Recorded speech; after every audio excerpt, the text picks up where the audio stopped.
ಇನ್ನು ಆರ್ಎಸ್ಎಸ್ ಚಟುವಟಿಕೆ ನಿರ್ಬಂಧ ಹೇರುವ ಕುರಿತು ಸಿಎಂ ಸಿದ್ದರಾಮಯ್ಯಗೆ ಪ್ರಿಯಾಂಕ್ ಖರ್ಗೆ ಪತ್ರ ಬರೆದಿದ್ದಾರೆ. ಆ ಪತ್ರದಲ್ಲಿ ಏನೆಲ್ಲ ಇದೆ ಬನ್ನಿ ನೋಡೋಣ. ಜನ ಸಮುದಾಯದಲ್ಲಿ ದ್ವೇಷ ಬಿತ್ತುವ ವಿಭಜಕ ಶಕ್ತಿಗಳು ತಲೆ ಎತ್ತಿದಾಗ ಅವುಗಳನ್ನು ನಿಗ್ರಹಿಸುವುದಕ್ಕಾಗಿ ಹಾಗೂ ದೇಶದ ಜಾತ್ಯತೀತ ಮೌಲ್ಯಗಳನ್ನು ಎತ್ತಿ ಹಿಡಿಯುವುದಕ್ಕಾಗಿ ಸಮಗ್ರತೆ, ಸಮಾನತೆ ಮತ್ತು ಏಕತೆಯ ಮೂಲಭೂತ ತತ್ವಗಳನ್ನೊಳಗೊಂಡ ಸಂವಿಧಾನವು ನಮಗೆ ಅಧಿಕಾರವನ್ನು ನೀಡುತ್ತದೆ.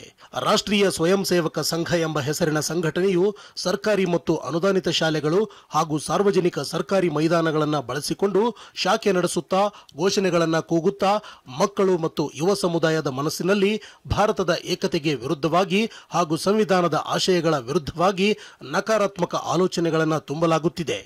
ಪೊಲೀಸ್ ಅನುಮತಿ ಪಡೆಯದೆ ದೊಣ್ಣೆಗಳನ್ನು ಹಿಡಿದು ಆಕ್ರಮಣಕಾರಿ ಪ್ರದರ್ಶನ ನಡೆಸುವ ಮೂಲಕ ಮುಗ್ಧ ಮಕ್ಕಳು ಹಾಗೂ ಯುವಜನರ ಮನಸ್ಸಿನ ಮೇಲೆ ದುಷ್ಪರಿಣಾಮ ಬೀರಲಾಗುತ್ತಿದೆ.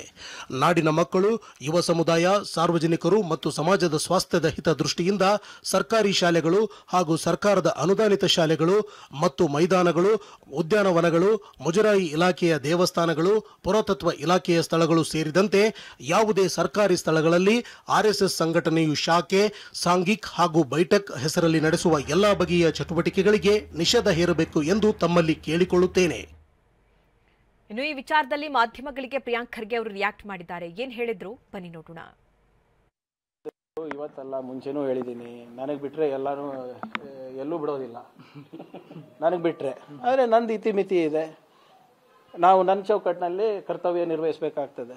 ಅದಕ್ಕೆ ನಾನು ಪತ್ರ ಬರೆದಿದ್ದೀನಿ. ನನ್ನ ಕೈಲಿದ್ರೆ ನಾನೇ ಮಾಡ್ತಾ ಇದ್ದೆ. ನಿಮ್ಮ ವ್ಯಾಪ್ತಿ ಇದ್ರೆ ಬ್ಯಾನ್ ಕೂಡ ಮಾಡ್ತಿದ್ರೆ ಸರ್? ಮಾಡ್ತಿದ್ದೆ, ಯಾಕೆ ಮಾಡಲ್ಲ. ಇವತ್ತಲ್ಲ. ಇನ್ನು ಈ ವಿಚಾರದಲ್ಲಿ ಹರಿಪ್ರಸಾದ್ ಅವರು ಕೂಡ ರಿಯಾಕ್ಟ್ ಮಾಡಿದ್ದಾರೆ. ಆರ್ಎಸ್ಎಸ್ನವರು ಭಾರತದ ತಾಲಿಬಾನ್ಗಳು ಅಂತ ಹೇಳಿದ್ದಾರೆ. ಏನ್ ಹೇಳಿದ್ರು ಬನ್ನಿ ಕೇಳೋಣ. ಆರ್ಎಸ್ಎಸ್ನವರು ಕರ್ನಾಟಕ ರಾಜ್ಯದಲ್ಲಿ ನಿರಂತರವಾಗಿ ಶಾಖೆಗಳು ನಡೆಸ್ತಾ ಇದ್ದಾರೆ. ಎಲ್ಲೂ ಸಹ ಪೊಲೀಸರವರಿಂದ ಪರ್ಮಿಷನ್ ತೆಗೆದುಕೊಂಡಿಲ್ಲ, ಸಂಬಂಧಪಟ್ಟ ಅಧಿಕಾರಿಗಳಿಂದ ಪರ್ಮಿಷನ್ ತಗೊಂಡಿಲ್ಲ.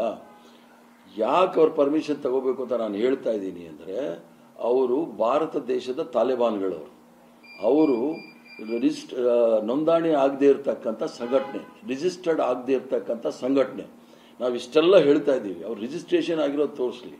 ಅದು ಕಾನೂನು ಬಾಹಿರವಾದ ಸಂಘಟನೆ.